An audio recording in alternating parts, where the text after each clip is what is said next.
엄청 지루해요. 너무 쉬워졌어요. 이렇게 더 있으면 되잖아. 그래. 맞아.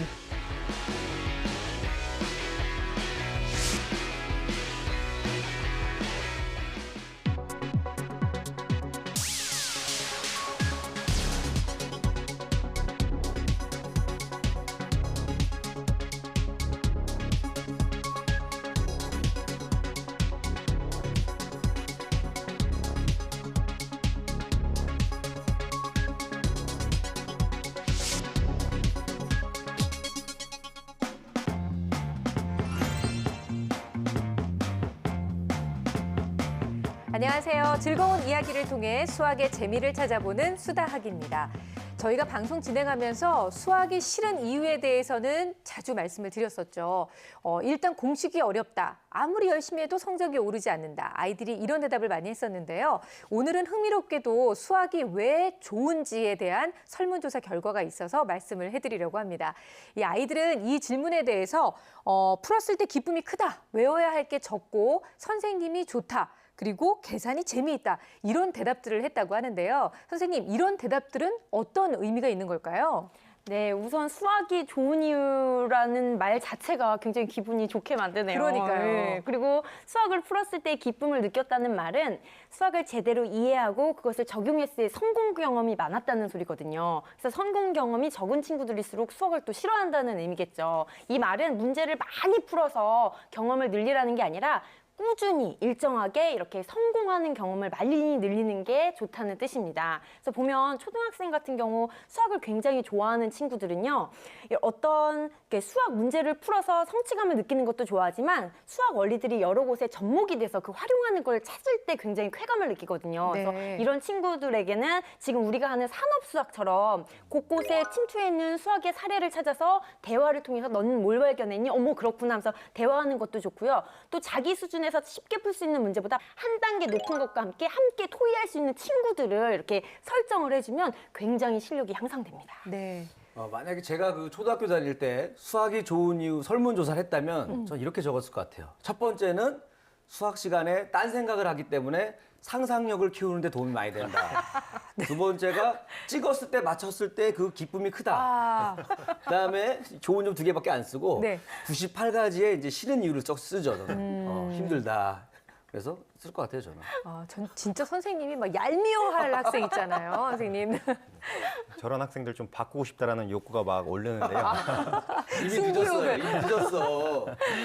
저희 학생 중에 한 명이 이번에 수학이 18점이었다가 네. 62점으로 40점 넘게 성적이 오른 친구가 있는데 와. 그 친구에게 어떻게 갑작스럽게 수학에 대한 흥미가 올라갔냐라는 이야기를 해보니까 자기도 한번 수학을 열심히 해보겠다는 생각을 해서 처음에는 잘 몰랐는데 수업을 잘 듣다 보니까 수학이 재밌어졌고 그다음에 그것을 친구에게 질문하고 용기를 내서 발표를 해봤더니 수학에 대한 흥미가 올라갔고 점수가 올라갔다는 이야기를 해요. 네. 즉 그 친구의 이야기를 요약을 해보자면 결국엔 내가 할 수 있다라고 하는 자신감과 그다음에 그것을 직접 적극적으로 참여하는 자세가 수학이 좋아질 수 있는 어떤 기본적인 자세가 아닌가라는 생각이 듭니다. 네. 자, 어쨌든 뭐든지 이렇게 도전해서 성공 경험이 있다면 충분히 해볼 만도 할 것 같은데요. 이렇게 수학은 재밌는 과목이다라는 걸 느끼게 해주기 위해서는 집에서도 할 수 있는 노력이 있을 것 같아요. 그러니까 엄마가 뭐 개념 정리하는 방법을 도와준다거나 문제풀이를 도와준다거나 칭찬해준다거나 이런 것도 의미가 있는 건데요. 네. 사실은 엄마의 관찰이 제일 중요한 것 같아요. 그 아이는 내 능력보다 약간 어려운 걸 할 때 동기가 생기거든요. 엄마는 관찰을 통해서 우리 아이 수준이 저 정도니까 얘한테 맞는 교재는 이거겠구나. 그다음에 교구제도 걔한테 맞는 수준을 넣어주면 아이들은 계속 도전을 통해서 그 수학의 기쁨을 느낄 수가 있다는 거죠. 다시 말하면 엄마가 잘 관찰하면 아이가 수학을 좋아하게 될 수 있다. 이렇게 볼 수 있겠습니다. 엄마는 엄마가 돼서도 너무 힘들어요. 학생 때도 수학을 어렵게 느꼈는데 열심히 해야 되고 엄마가 돼서도 수학을 좀 친근하게 느껴야 되는 그런 의무가 있는 것 같은데요. 수학을 재미있게 느끼기 위해서 꼭 한 가지 또 하셔야 되는 일 있잖아요. 바로 일주일에 한 번씩 수다학을 함께 보는 것. 저희도 늘 항상 수학의 재미를 더하기 위해서 노력하고 있다는 거 잊지 말아주시고요. 자, 오늘도 수학 고민 함께 만나볼 텐데 오늘의 주인공은 초등학교 1학년 여학생과 어머님입니다.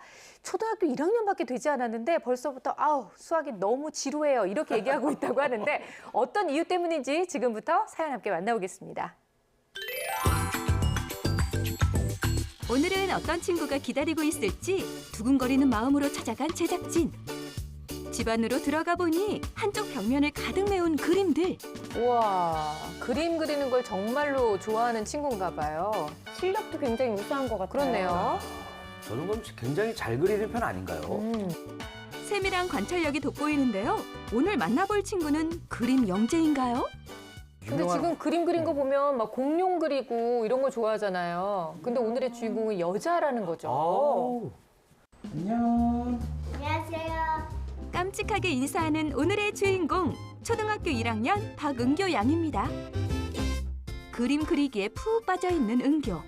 한창 마론 인형을 좋아하고 공주님을 그릴 나이지만 특이하게도 은교는 주로 공룡과 괴수를 그린다네요. 은교의 방을 둘러보니 역시나 선반을 가득 차지한 로봇과 공룡 장난감들. 누가 보면 남자아이의 방인 줄 알겠어요. 은교의 확고한 취향이 전해지는데요. 또한 과학을 제일 좋아하고 아이들이 어려워하는 시계 읽는 법을 스스로 깨칠 정도로 수학에 관한 호기심도 높다는 은교. 그런데 어머니는 어떤 고민이 있는 걸까요? 아이가 뭔가 익숙해지면 좀 지루해하는 경향이 있어요. 뭐 모든 아이들이 그렇겠지만 그래서 연산도 학습지를 오래 하다 보니까 지루해하고 그래서 뭔가 꾸준히 자극을 주면서 어떻게 좀 더 발전시켜 나갈지 고민입니다. 유치원 때 자꾸 수학 문제를 내달라고 조르기에 1년 전부터 시작한 연산 학습지. 하지만 지금은 매우 하기 싫어한다는데요.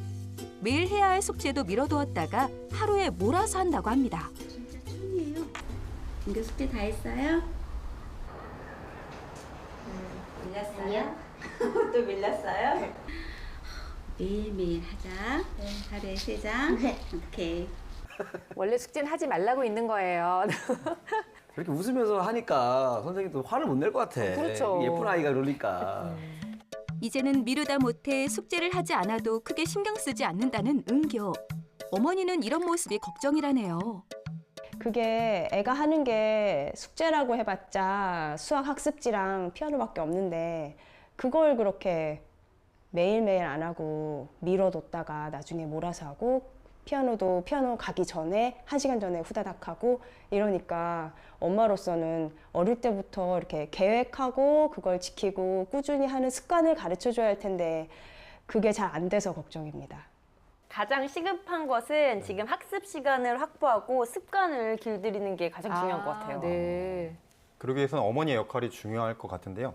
그것을 학습지 선생님이 오시기 전에 바로 숙제했어 이렇게 물어보는 것이 아니라 하루하루 숙제를 할 수 있도록 그렇죠. 그걸 지도해 주시는 것이 중요한 것 같습니다. 은교야 오늘 수고하시고 네 수고하세요. 감사합니다. 수고하세요.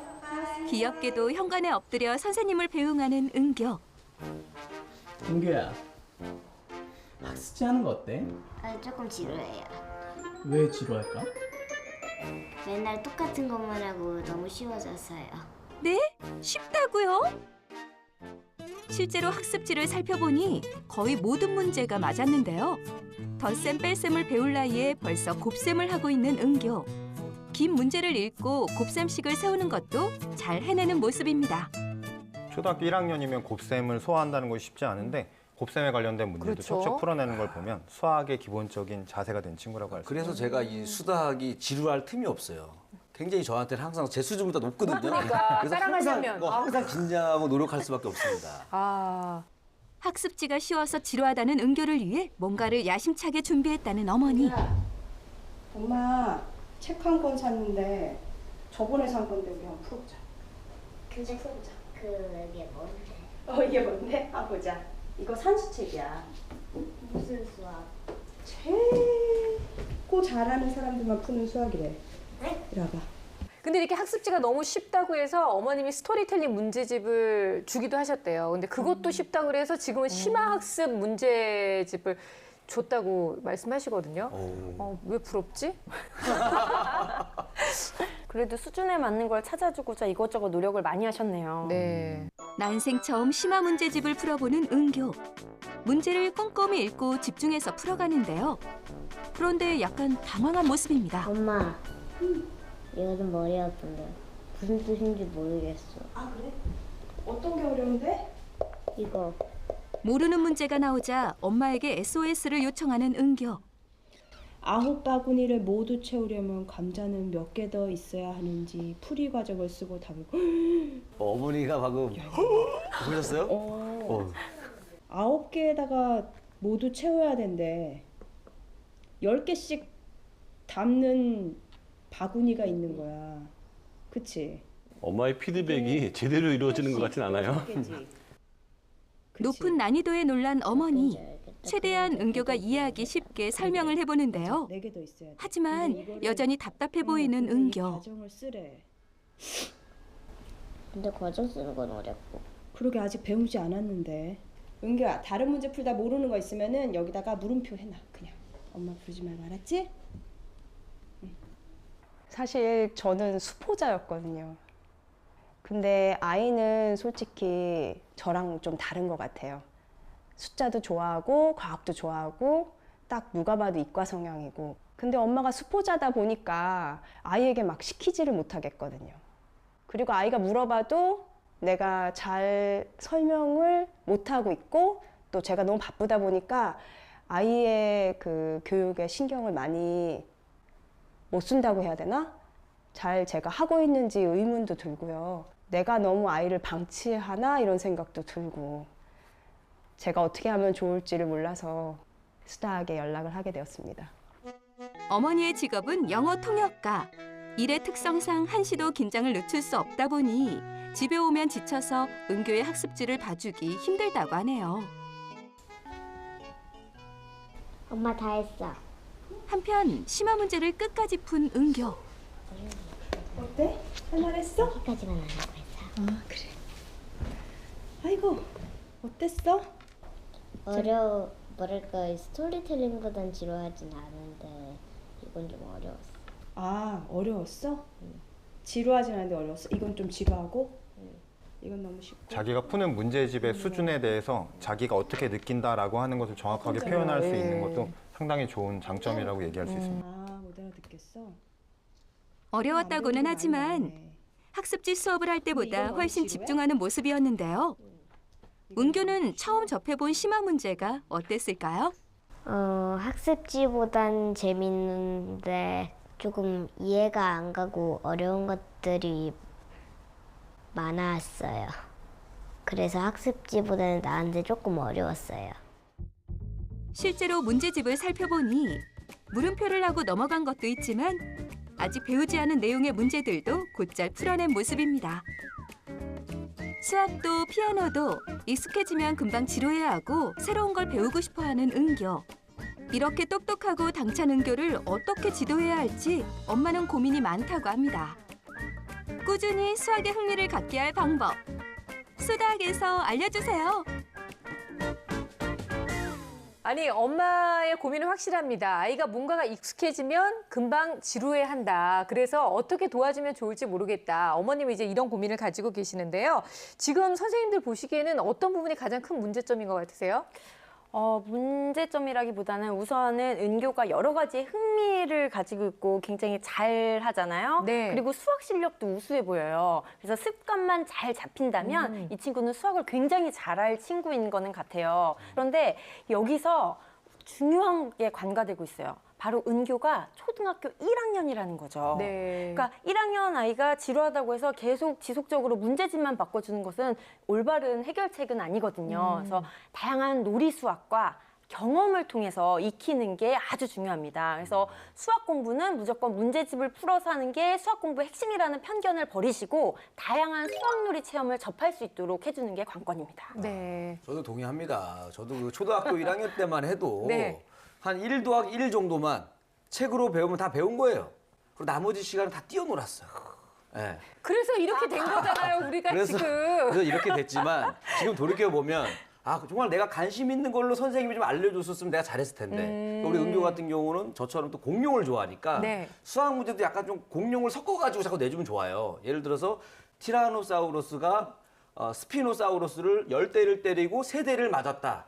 티라노사우루스는 몇 대 더 때렸을까? 뭐 이렇게 문제 내면은 굉장히 재밌잖아요. 네. 이렇게 해줘야 됩니다. 뭔가 새로운 자극이 좀 필요하다는 뭐 네, 괜찮은 얘기인 것 같아요. 제가 항상 네. 깜짝 놀라지만 네. 네, 지금 이리 씨가 정말 좋은 말씀을 해주셨어요. 항상 네. 볼 때마다 감동을 받습니다. 그러니까. 아, 감동까지 제수나요? 아니 심지어 예를 쉽게 들어서 네, 네네, 좀 정말. 어이없긴 한데 맞는 얘기인 것 같아요. 네. 맞습니다. 지금 말씀하신 대로 수학을 흥미있게 공부할 수 있도록 도와주시는 것이 좋은 부분인데요. 은교 같은 경우에는 곱셈을 자유자재로 구사하고 정답률이 상당히 높을 정도로 지금 수학 실력이 되게 좋은 편이에요. 하지만 지금 아직은 초등학교 1학년이기 때문에 단순히 문제를 많이 풀고 어려운 문제를 많이 풀기보다는 좀 체험 위주의 그다음에 흥미를 유발할 수 있는 수학을 많이 하는 것을 추천드리는데요. 네. 특히 수학적인 사고력을 키우기 위해서는 지금 조작 활동을 많이 할 때이기 때문에 여러 가지 교구들을 활용해 보시는 것이 좋다라는 생각이 들고요. 그다음에 아까 전에 학습지가 좀 지루하다라고 하는 그 이야기가 있었다면 습관을 들이는 데는 도움이 될지 모르겠지만 연산이 지금 이미 잘 되어 있다면 학습지는 멈추고 오히려 교구를 잘 활용할 수 있는 프로그램 같은 것들을 찾아본다든지 네. 아니면 그 교보제를 가지고 자기가 어떻게 하면 활용할 수 있을까를 찾아내는 것 자체에도 흥미를 느낄 수 있을 것이란 말이죠. 그러니까 즐겁게 할 수 있는 여러 가지 교보제들을 추천해 주시는 게 좋다는 생각이 듭니다. 근데 너무 쉽다고 하니까 부모님은 지금 당장 해줄 수 있는 게 문제집을 조금 더 높은 수준 주는 걸로만 지금 하고 계셨는데 선생님들은 그것보다는 같은 걸 얘기하더라도 다른 방식으로 좀 새로운 방식으로 접근하는 게 더 좋을 것 같다 이렇게 얘기를 해주셨거든요. 자, 우리가 검사 결과를 보면서 어떻게 또 접근을 하면 좋은지 방법을 찾아볼 수 있을 것 같아요, 선생님. 예, 화면을 보면서 설명을 드리겠습니다. 그 언어성을 보면 매우 우수, 동작성도 우수하고요. 작업 기억력도 우수한데 처리 속도는 한 평균 수준이에요. 근데 언어성도 우수하고 다 좋은데 처리 속도가 이렇게 떨어지는 이유는 대체로 정확성을 추구하는 아이들이 그런 경우가 있어요. 네네. 그다음에 혼자서만 있다 보면 속도감이 동료들하고 같이 하다 보면 얘보다 빨리 하고 싶은 마음이 있는데 맞추는 데만 의미가 있지 그걸 빨리 푸는 건 별로 의미가 그렇죠. 없다고 생각하기 때문에 속도가 늘지 않았는데요. 이런 것도 전체적인 능력으로 봤을 때 조금만 그 친구들하고 선의의 경쟁이 붙으면 속도도 늘어날 수 있다는 생각이 들고요. 수학 성취도 평가 결과를 보도록 하겠는데요.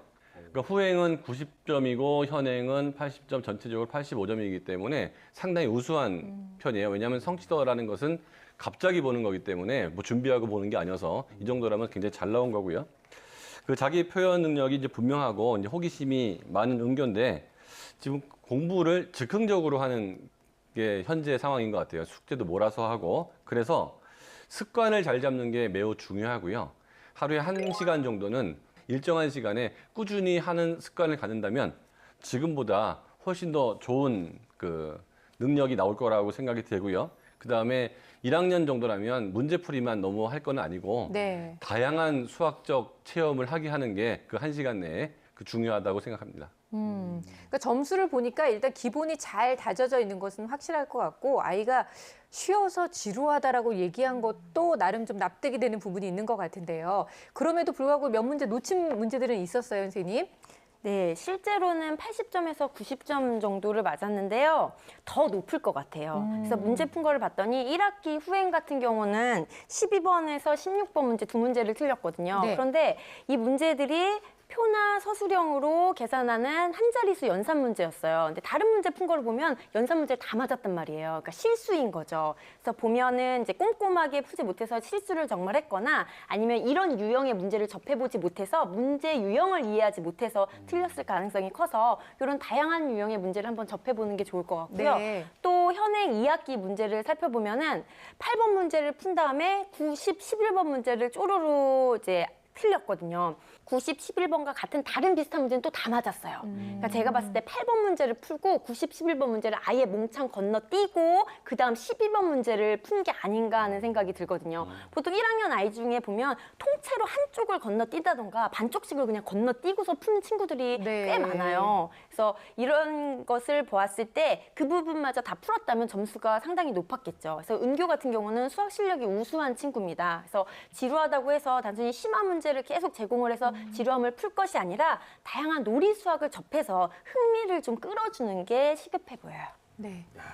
그러니까 또 은교가 공부 잘하니까 또 선생님들이 이런 선입견이 생기는 것 같아요. 아는데 착각하고 빠져서 빠뜨린 것 실수지요. 같습니다. 이렇게 네. 하는 거 보니까 또 기분이 살짝 상하려고 하고요. 네. 근데 은교가 너무 대단한 게 그런데도 불구하고 80점이잖아요. 저는 사실 문제집을 진짜 꼼꼼하게 보거든요. 네. 풀 수 있는 게 혹시 있나 해서. 진짜 이 이런 친구. 얘기 할 때마다 네. 정말 가슴이 무너지는 것 같아요, 이리 씨. 남의 얘기 같지 않아서. 자, 1학년인 은교 심화 문제집을 계속 대체해 줄 게 아니라 새로운 방식을 제안해 주는 게 좋겠다라고 계속 말씀을 해주고 계시는데요. 자, 그럼 지금부터 은교의 수학 흥미를 높일 수 있는 구체적인 학습법이 있다면 알려주세요. 좋은 방법 중에 하나가 이제 수학에 관련된 만화책이나 그다음에 과학, 그 수학을 기본으로 하는 과학책들 네. 같은 것들이 있어요. 그러면 그 안에 숨겨진 여러 가지 이야기를 이제 읽고 이해하다 보면 수학적인 사고 능력이 키워질 거고요. 그다음에 미로책이나 추리, 퀴즈, 책 이런 것들을 사주시면 또 좋을 것 같다라는 생각이 드는 게 여러 가지 호기심이 많고 관심이 많은 친구이기 때문에 하루에 정해진 시간 안에 오늘은 미로 한 2개만 풀까라고 하는 것을 정해준다면 그 시간이 오히려 기다려질 수도 있겠다라는 그렇게 해서 생각이 들어요. 습관을 좀 잡아주자는 거죠. 네네, 맞습니다. 그리고 제가 또 추천드리는 거는 서점을 직접 간다든지 아니면 도서관을 직접 가서 자기 취향에 맞고 자기 수준에 맞고 그다음에 자신이 좋아하는 책들을 스스로 고를 수 있도록 해주시는 것도 좋을 것 같아요.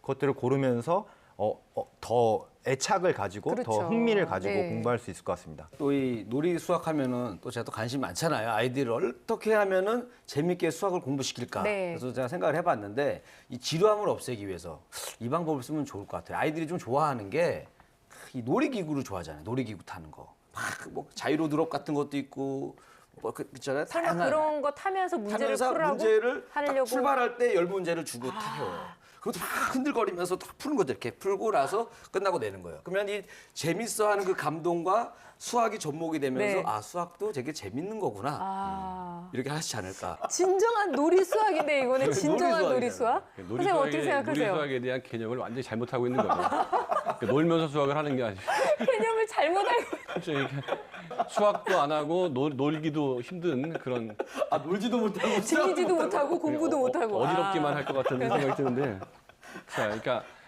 그 수학 공부하는 습관을 이렇게 들이라고 했는데 사실 수학적 사고력은 그 정도 시간에 확보가 되는 게 아니거든요. 네. 그러면 공부하는 시간을 무작정 늘리면 이 아이가 공부를 좀 싫어할 거고 그 습관을 어느 정도 공부하라고 그랬으면 나머지는 환경 속에서 나는 수학을 하는 줄 몰랐는데 알고 보니 수학을 하게 된 거더라. 그렇죠. 예. 이렇게 만드는 게 중요한 게 예를 들어서 뭐 마트 갔다 올 때 뭐 동계산을 좀 시킨다든지 그럼 연산이 될 거고 그다음에 시간을 자꾸 물어보는 것도 또 수학인데 얘는 그 수학이라고 생각을 안 하잖아요. 하지만 내가 배웠던 뭐 시간이든 아니면 수색이든 연산이 거기서 적용이 되면서 이게 익혀지는 거거든요.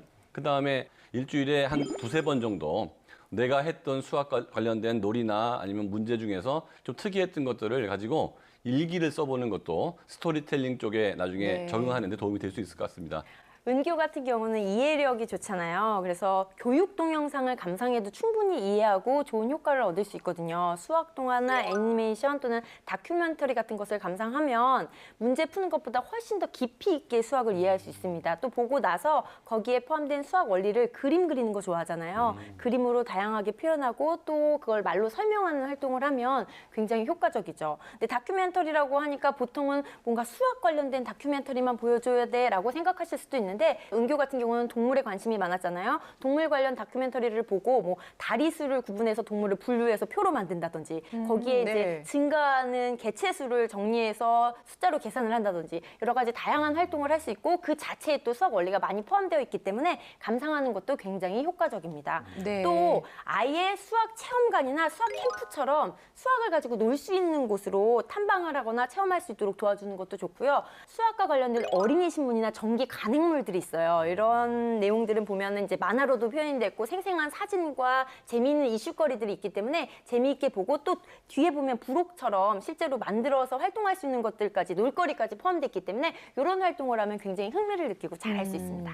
엄마께서 좀 많은 팁을 얻으셨을 것 같은데요. 근데 엄마의 걱정이 바로 그겁니다. 내가 너무 바쁘다 보니까 아이를 거의 방치하는 건 아닌가라는 걱정이 든다라고까지 말씀을 하셨는데요. 선생님, 어머님이 해줄 수 있는 역할 이 정도면 된다라고 좀 이렇게 속 시원하게 얘기 좀 해주셨으면 좋겠어요. 대한민국 엄마들 중에서 수학 강박증이 있는 게 내가 수학을 가르쳐줘야 된다라는 생각들을 자꾸 하는 것 같은데 피아노는 못 치는 엄마가 피아노를 가르치려고 생각을 안 하잖아요. 그렇죠. 마찬가지로 네. 내가 수학을 정말 잘 가르칠 수 있는 능력이 있거나 수학을 정말 좋아하면 가르치면 되는데 그렇지 않다면 구태여 내가 자신도 없는 거를 통해 아이들한테 가르쳐가지고 서로 수학 때문에 사이 나빠질 필요 없는 것 같고요.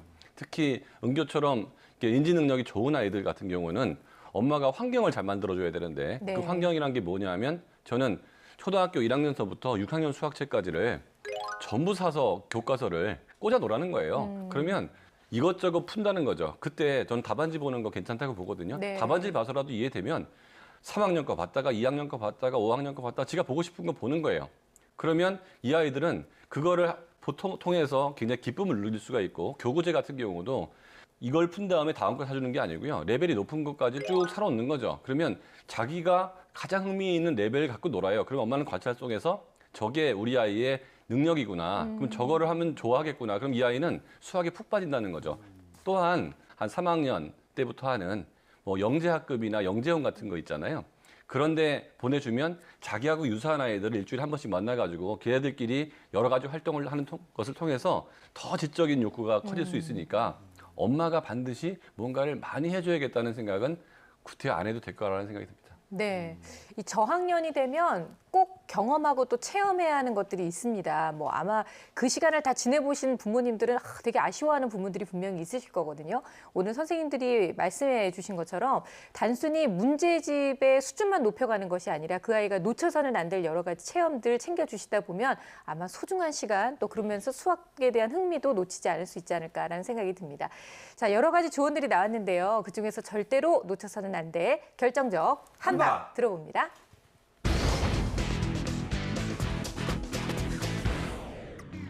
제 결정적 한방은 수학 학습 풀기입니다. 수준에 맞는 문제 찾기에 힘들어하는 은교, 일상생활 속에서 수학을 찾고 또 일상생활을 수학으로 풀어내는 연습을 하면 좋습니다. 제 결정적 한방은 친구 따라 강남 간다입니다. 은교는 혼자 공부하고 있는데요. 수학을 좋아하거나 은교하고 비슷한 아이들을 엄마가 한두 명만 찾아주면 지들끼리 놀면서 공부하면서 수학에 대한 흥미를 더 많이 느낄 수 있을 거라고 보입니다. 제 결정적 한방은 도서관입니다. 도서관에 가게 되면 도서관을 가득 채운 수학 관련된 책으로 한번 놀랄 것이고 수학 관련된 책 속에 숨어있는 수많은 수학 이야기를 보면서 다시 한번 놀라게 될 것입니다. 시시하고 재미없는 수학, 책 속에 어마어마한 많은 즐거운 이야기를 만나면서 수학을 즐겁게 공부해보세요.